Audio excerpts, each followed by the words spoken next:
Welcome to a world where the ancient secrets of the Bible come to life and the mysteries of creation are unveiled. Close your eyes and imagine a time before time itself, before Eden, before the first breath of man. There was no earth, no sky, just an eternal silence. And then suddenly the sons of God.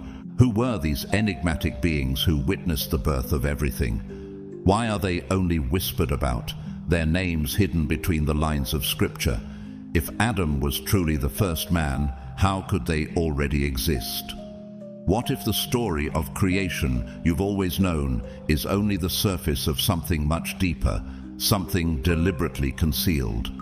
Could there have been a divine order, a secret creation before Adam, one that was lost, even erased? Today, we embark on an extraordinary journey to unravel this mystery, buried beneath centuries of silence and veiled in forbidden texts. What if the sons of God were part of a creation that predates all that we understand? What if the answers to questions you've never asked were waiting right here? Are you ready to dive deeper into this divine mystery? If so, comments Evan77 and let us know you're ready to uncover the truth. Stay tuned, because what comes next will shake your very understanding of creation.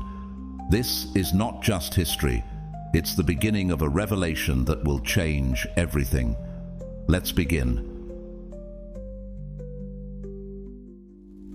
The sons of God, a hidden creation. Mystery before Adam.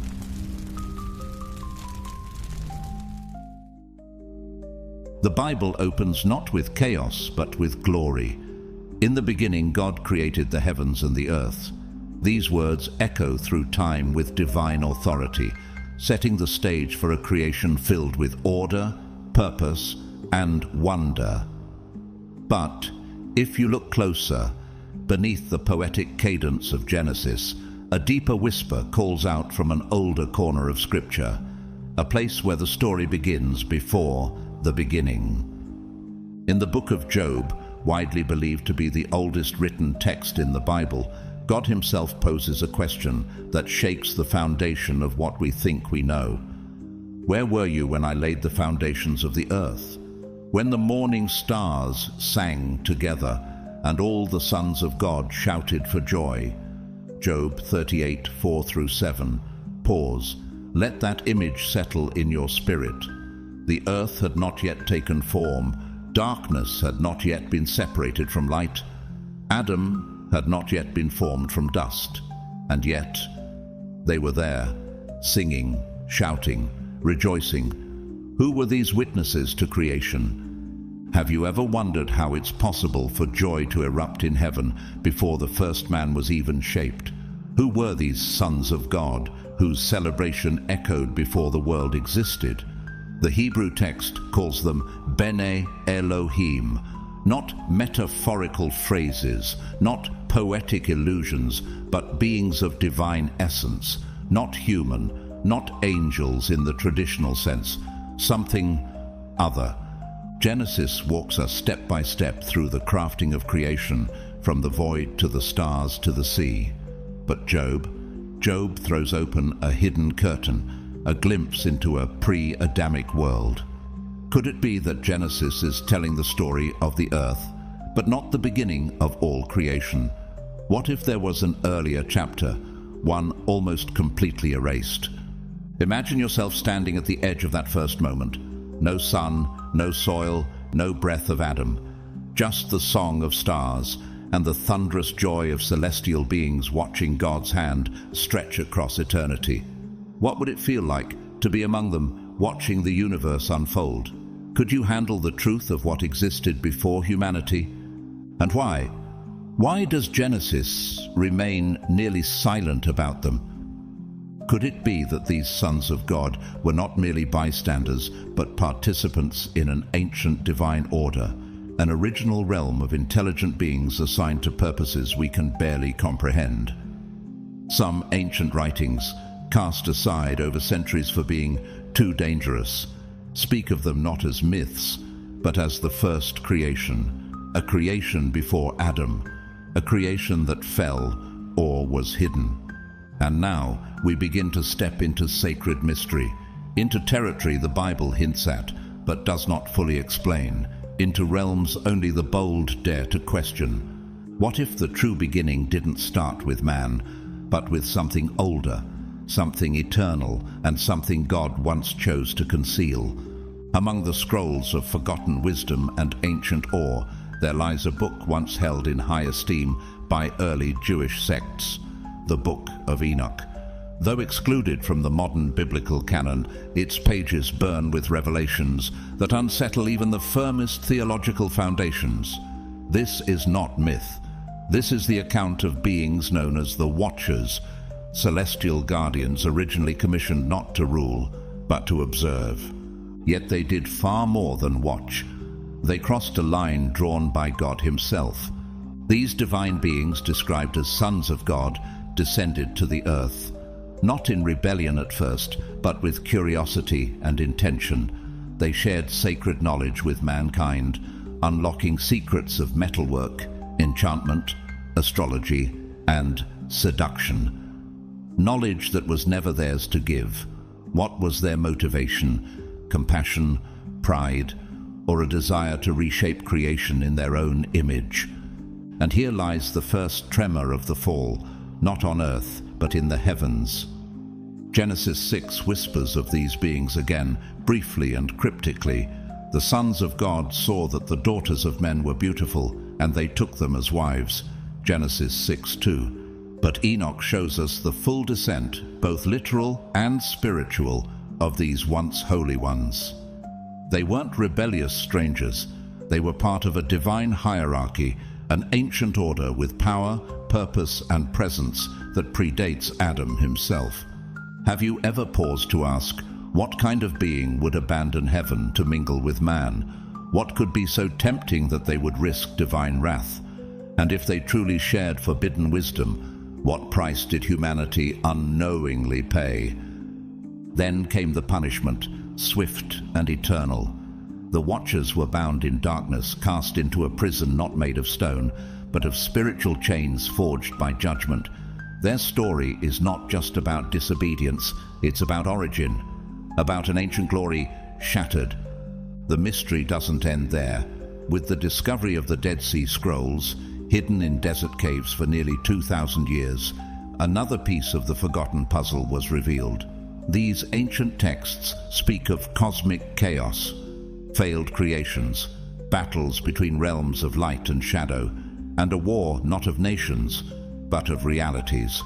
All this before a single human had ever taken a breath. Could it be that Adam wasn't the beginning, but the reset? Imagine that. You were taught that Adam was the first.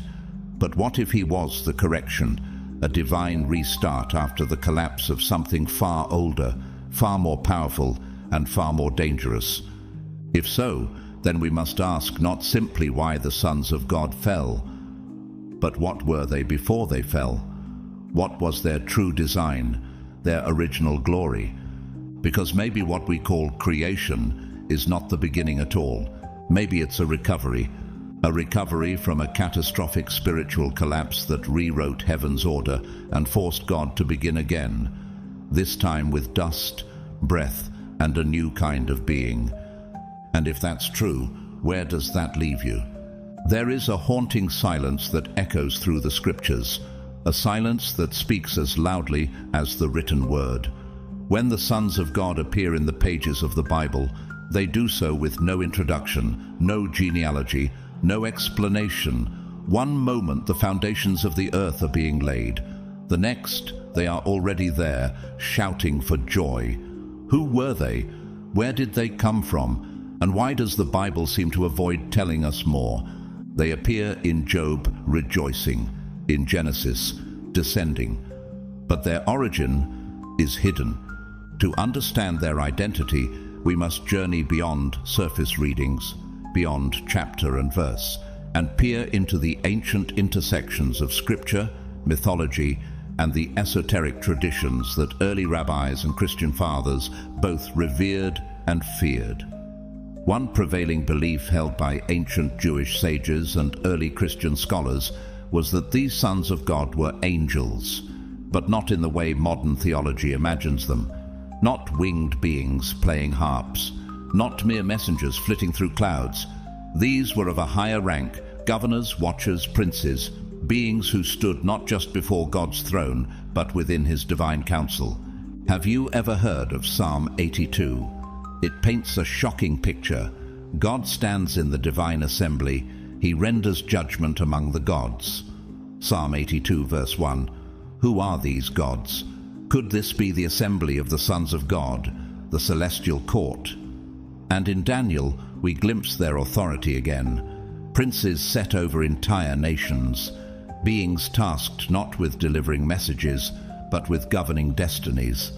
But if these were angels, then why didn't they behave like them? True angels are messengers, servants, obedient to every command of the Most High, and yet the sons of God, as described in the Book of Enoch and whispered about in Genesis, chose. They acted not as heavenly servants, but as beings with dangerous agency. They crossed lines forbidden. They stepped from the realm of the eternal into the realm of the fallen. They shared knowledge. They took wives. They created hybrids. They moved with intent, not obedience. So now ask yourself, if these beings had free will, authority, and power, were they truly angels, or were they something more, something closer to rulers than servants? Could it be that their original function wasn't to relay messages, but to govern creation itself? And if they once ruled, then what did they lose when they fell? Imagine standing in their place, holding ancient knowledge, beholding the forming of worlds, walking the halls of heaven, and then losing it all because of one decision, one crossing, one descent. Would you have chosen differently? Or would curiosity and compassion for the human story unfolding below have drawn you down too? This is where the mystery tightens, not just around what they did, but why. And in understanding their fall, we may just uncover a forgotten chapter of your own rise. But as the veil lifts further, we come to a second theory, one even more arcane, even more daring in its implications. What if the sons of God were not angels at all? What if they were souls, not human, not divine in the traditional sense, but pre-existent sparks of consciousness, primordial echoes of God's breath that existed before the foundations of the world were ever laid? Jewish mysticism, particularly the ancient teachings of the Kabbalah, speaks of such entities. In these sacred mysteries, we find the idea of souls not born from dust, but flowing from divine emanations, sephirot, ripples from the infinite light, the Ein Sof. These were not created in time, but before time, not made of matter, but of divine essence. Some of these luminous souls remained in the upper realms. Others, they fell. They were exiled. They were scattered like shattered glass, fragments of glory descending into the broken vessel of creation. Can you feel the weight of that possibility? That before the world was shaped and filled, before even Adam drew breath, there were already souls, watching, choosing, falling. Does this echo in your spirit? The prophet Jeremiah records God's words, "Before I formed you in the womb, I knew you." Jeremiah 1:5. It's a verse often quoted but seldom questioned. Was God merely expressing foreknowledge? Or was he unveiling a forgotten truth, that your essence may have existed long before your body ever did? What if that was not poetry, but memory? According to some mystical traditions, Adam was not the first creation, but the correction, the tikkun, a divine repair for a cosmos that had already cracked. The world we know, the human race as we understand it, may have been God's second movement, not a beginning, but a response. In this telling, the sons of God were not heavenly messengers nor rebellious angels. They were souls, ancient and radiant, souls once clothed in light, now hidden in flesh, or swallowed by shadow. Could it be that some walk among us even now, not knowing who they once were? Could you be one of them? Have you ever felt like you didn't belong to this world? like your soul remembers something your mind cannot recall? What if your very existence is a clue that you were once a part of something eternal, something that broke, and now something called to rise? This theory does more than explain the sons of God. It redefines the human story. It suggests that you are not just a body learning to become spirit, but a spirit learning to remember. And in that remembering, the veil begins to tear. But not fully, not yet. For to uncover what was lost before time, we must go deeper still. But for those willing to peer even deeper into the hidden layers of Scripture, a third theory emerges. One so bold, it challenges the very structure of the Genesis account itself. It is known as the gap theory. And once you hear it, you may never read the first chapter of the Bible the same way again. Genesis 1:1 declares with majesty, "In the beginning, God created the heavens and the earth." But then the next verse takes a strange turn. "And the earth was without form and void, and darkness was upon the face of the deep." Genesis 1:2. To the casual reader, it appears seamless. But the Hebrew beneath the surface tells a more cryptic story. The word translated as was in this verse, haya, can also mean became, a shift, a transformation, a fall. So ask yourself, what if the earth did not begin as formless and void, but became that way? Could something cataclysmic have occurred between the first and second verses of Genesis? A divine rupture that left a once beautiful world in ruins. A world judged, erased, and buried beneath cosmic silence. This isn't just speculation. Echoes of this forgotten world resound across the myths and memories of ancient civilizations. In the epic tales of Mesopotamia, divine beings are said to have crafted realms, only to watch them spiral into chaos. The Egyptians too told stories of the Isim, a divine order that perished in fire and judgment. These stories, separated by geography and culture, share a chilling pattern: a first creation lost in destruction. Could the sons of God have been rulers or caretakers of that forgotten world? A world older than Adam, structured, spiritual, possibly radiant, but one that fell so deeply into rebellion or ruin that it had to be wiped clean. Imagine a world crafted in beauty, led by beings of divine intelligence. Imagine watching that world collapse. If you were one of them, one of the sons of God, would you remember? Would the grief of that fall echo in your very being? What if the chaos of Genesis 1:2 isn't the beginning of creation, but the aftermath of divine judgment? This would make Adam not the first man, but the first of a new beginning, a spiritual reboot, a holy restoration project after an unspeakable fall. And if that's true, then what was lost before Adam? Who remembers it? And why does Scripture veil it in silence? Could it be that the very reason God formed man from dust instead of light was because something of light had already fallen?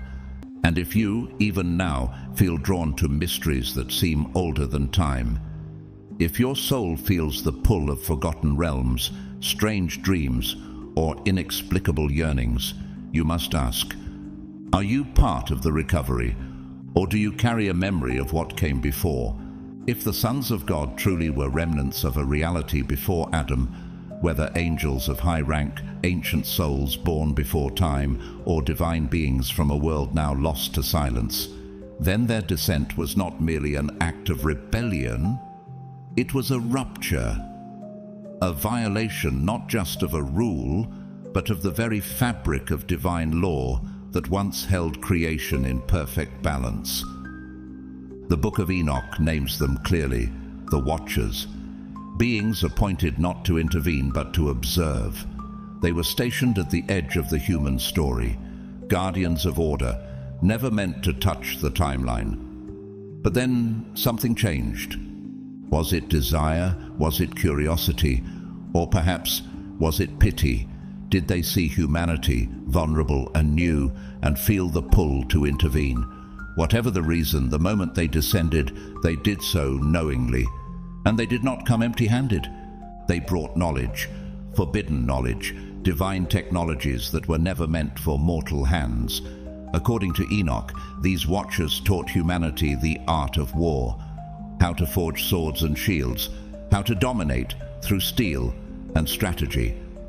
They revealed secrets of metallurgy, enchantments, and celestial movements. They taught women the use of cosmetics and men the secrets of roots and herbs, not for healing, but for manipulation. And with that, divination was born. It was a premature awakening, a floodlight cast upon minds still flickering in the dawn of conscience. Power without purity, wisdom without worship, knowledge before moral foundation, and like a spark in dry brush, it ignited chaos.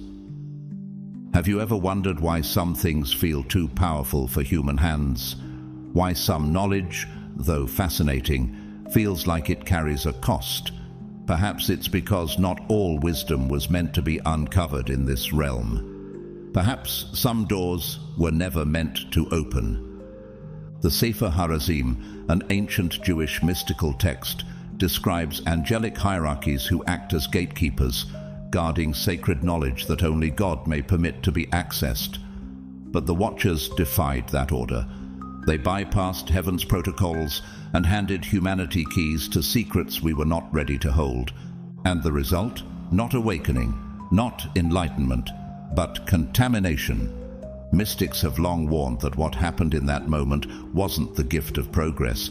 It was the tearing of a divine veil, a cosmic breach. The gates of heaven, once tightly sealed by holiness, were flung open, not by divine timing, but by celestial rebellion. And the ripple was felt through every layer of creation. The balance between heaven and earth tilted. What had been in harmony was now exposed to infection. From this chaos emerged the Nephilim, hybrids of heaven and earth, born from the union of the sons of God and the daughters of men. But it wasn't their size or strength that caused fear in the heavenly realms. It was their inheritance. Because the Nephilim did not just inherit blood, they inherited knowledge. Knowledge that could mimic creation, bend nature, usurp order, and with every generation that knowledge spread, deepening the fracture between what was divine and what had become other. So now you must ask yourself, was it mercy or justice that brought the flood? And more importantly, have the gates truly closed? Or have they remained open, silently influencing our world to this very day? Whispers from the forgotten corners of ancient Gnostic texts offer a chilling twist to this tale. They suggest that the greatest threat was not the rebellion of the sons of God itself, but what that rebellion enabled. The true danger, they say, was the rise of man, not in strength, but in knowledge, in awareness, in divine imitation.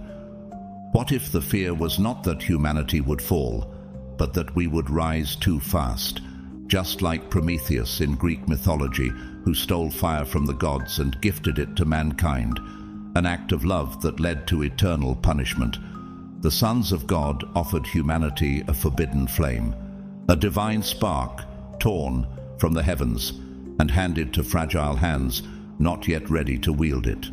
And with it came fire, not warmth, not light, but reckoning. Kabbalistic tradition sees this moment not merely as sin, but as a cosmic rupture, a violent disruption in the divine flow of creation. They call it the shattering of the vessels, or Shevirat HaKelim. In this view, creation was not just a clean progression from light to life. It involved explosions, failures, a breaking between order and chaos. The descent of the sons of God was one such breaking point, where too much divine power entered a world too unprepared to hold it. So the divine response was not simple wrath. It was containment. The Watchers, once radiant beings of high authority, were imprisoned, cast into the abyss, bound in darkness, their names struck from the records of heaven. Like radioactive matter sealed beneath the earth, their influence was buried, but not neutralized. because knowledge, once shared, cannot be erased. You may bury a scroll, but its words live on. You may bind a being, but not the memory of its power. And so, though the watchers were confined, the fire they gave still burns, flickering in shadows, hiding in symbols, waiting to be uncovered. Have you ever felt drawn to truths the world says you shouldn't ask about? Have you felt a strange familiarity with ancient myths, symbols, or secrets you've never been taught? Perhaps it is because that knowledge never truly died. Some say it survived the flood, etched into stone, woven into oral traditions, encoded in mythologies that span continents.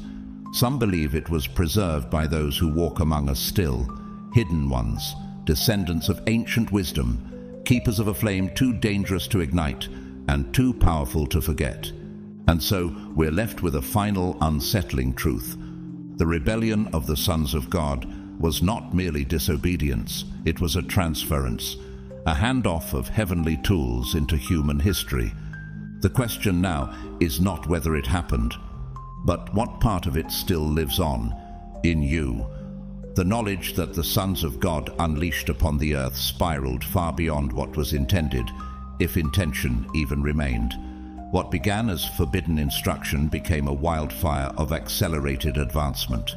Humanity, once innocent and dependent, was now charging forward, guided not by divine timing, but by the hands of beings who had no right to interfere.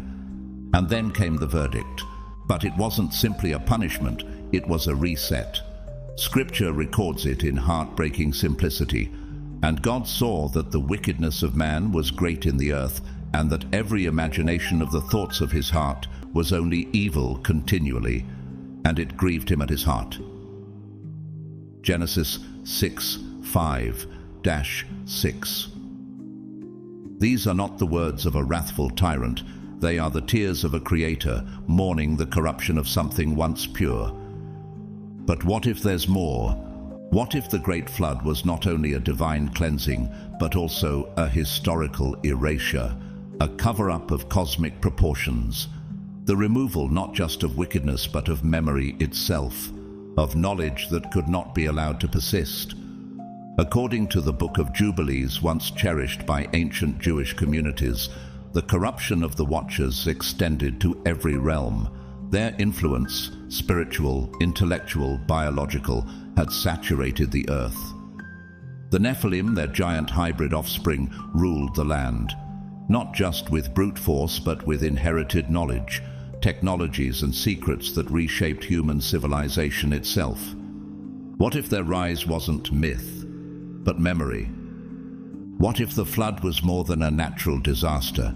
What if it was a cosmic sterilization, a divine attempt to scrub the earth not just of sin, but of contamination, not just a wiping of flesh, but a wiping of history, of records, of legacy? And yet, even now, fragments remain. Scattered across the world are clues that refuse to die, megalithic structures that baffle modern engineers, stones too large to move with ancient tools, aligned with celestial precision, burial sites and cave systems, like those in Malta, in the Green Hills of Ireland, and the ancient grounds of the Americas, are said to hold bones of giants, tales of gods, whispers of fallen stars. And what about the Hopi, the Sumerians, the ancient cultures whose oral traditions speak of a time before our time, of sky beings, of watchers, of floods that were sent not to punish, but to hide?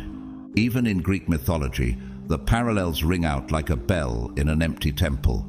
Zeus, father of the gods, sends a flood to destroy the Titans, offspring of gods and mortals, children too powerful, too wild, too far from the natural order, too similar to the Nephilim to be coincidence. So now, one terrifying question remains, one that cannot be silenced. What if it didn't work completely? What if the flood wiped out bodies but not knowledge? What if fragments of the Watcher's legacy still linger, in ruins, in bloodlines, in secrets buried just beneath the surface of what we call history? And more urgently, what if some of it is awakening again? But perhaps the most chilling remnants of the sons of God are not buried beneath ancient stones or locked away in forgotten tombs. Perhaps they're hiding in plain sight, in symbols we overlook, in rituals repeated across generations, in secretive societies whose origins vanish into the mists of history, from the Freemasons to the Rosicrucians, from ancient mystery schools to modern esoteric brotherhoods. The pattern is always the same, a hidden obsession with the ancient knowledge, not the knowledge of men, but the forbidden wisdom once handed down by those who were never meant to share it. Could it be that the knowledge of the Watchers, the sons of God, was never destroyed, only disguised, encoded into myth, veiled in allegory, embedded in sacred geometry and ritual language? What if the very purpose of these societies was not invention, but preservation, guardians of truths too dangerous to be spoken aloud? And what if those truths are stirring again? Look around. This is an age where digital light pulses through every hand, where secrets travel faster than thought, where we reach into the unseen with the swipe of a screen. Is it a coincidence, or is this the moment the veil begins to thin? Could it be that humanity is once again approaching a boundary, one the Watchers once crossed? Are we replaying the moment when knowledge outran wisdom? And now, the question that has echoed through every page we've turned, every mystery we've uncovered, returns to confront us once more, but now with deeper gravity. Was Adam truly the beginning, or merely the beginning again? And if so, what came before? And more hauntingly, what comes next? The sons of God, once radiant witnesses to divine creation, did more than observe. Some became guardians of secrets never meant for man. Others became agents of disruption, handing down truths that cracked the very foundation of heaven's order. And in their fall, the world was changed forever. But here's the unsettling truth. The flood, that great cleansing of the earth, didn't erase everything. Symbols remained etched into rock, passed down in rituals, whispered through generations. Their names, once forbidden, survived in shadowed mythologies and obscure texts. Some believe the Watchers were imprisoned. Others believe they never truly left. Now, pause and look at the world around you. We live in an age where stone tablets have become digital code, where sacred vibrations have become frequency and algorithm. What was once passed through fire and vision is now pulsing through the air, invisible, global, constant. Could it be that the ancient knowledge once sealed away is reawakening, not through temples and scrolls, but through circuits and screens? Could it be that the same power that once corrupted civilization is now repackaged as progress? And if so, then we are no longer just discovering ancient truth. We are stepping directly into its consequences, because knowledge never returns without impact. And once the forbidden is unlocked again, the world can no longer remain the same. So I ask you, not as a viewer, but as a participant in this unfolding mystery, do you believe the sons of God still watch us? Even now, could they be hidden among us, guiding, observing, waiting? Tell me in the comments. I want to hear what your spirit is saying. Type 777 if something inside you woke up during this journey, if an ancient memory stirred, if a new question was born. And if you felt the weight of these truths pressing deeper into your soul, don't forget to like, subscribe, and tap the bell icon, because what comes next may be even more shocking than what's been revealed so far. They tried to bury it, they tried to silence it, but the truth was never lost, only hidden. And now, for those who have eyes to see, it's being uncovered.